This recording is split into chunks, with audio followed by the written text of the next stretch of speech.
Seulement une chose, c'est qu'une grande partie de l'argent qui est dans notre porte-monnaie vient précisément de l'exploitation depuis des siècles de l'Afrique. Pas uniquement, mais beaucoup viennent de l'exploitation de l'Afrique. One thing that keeps me puzzled, despite having studied finance and economics at the world's best universities, the following question remains unanswered. Why is it that 5,000 units of our currency is worth 1 unit of your currency, where we are the ones with the actual gold reserves? It's quite evident that the aid is in fact not coming from the West to Africa, but from Africa to the Western world. The Western world depends on Africa in every possible way, since alternative resources are scarce out here. So how does the West ensure that the free aid keeps coming?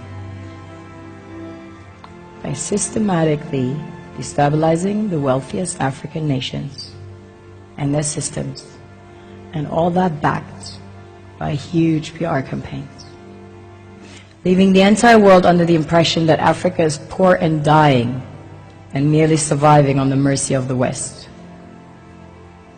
Well done, Oxfam, UNICEF, Red Cross, Life Aid, and all the other organizations that continuously run multi-million-dollar advertisement campaigns depicting charity porn to sustain that image of Africa globally. Ad campaigns paid for by innocent people under the impression to help with their donations.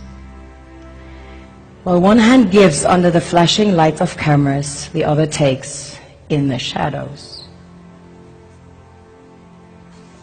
We all know the dollar is worthless, while the euro is merely charged with German intellect and technology, and maybe some Italian pasta.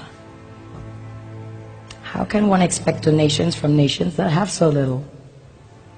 It's super sweet of you to come with your colored paper in exchange for our gold and diamonds. But instead, you should come empty-handed, filled with integrity and honor. We want to share with you our wealth and invite you to share with us. The perception is that a healthy and striving Africa would not disperse its resources as freely and cheaply, which is logical. Of course, it would instead sell its resources at world market prices, which in turn would destabilize and weaken Western economies, established on the post-colonial free meal system.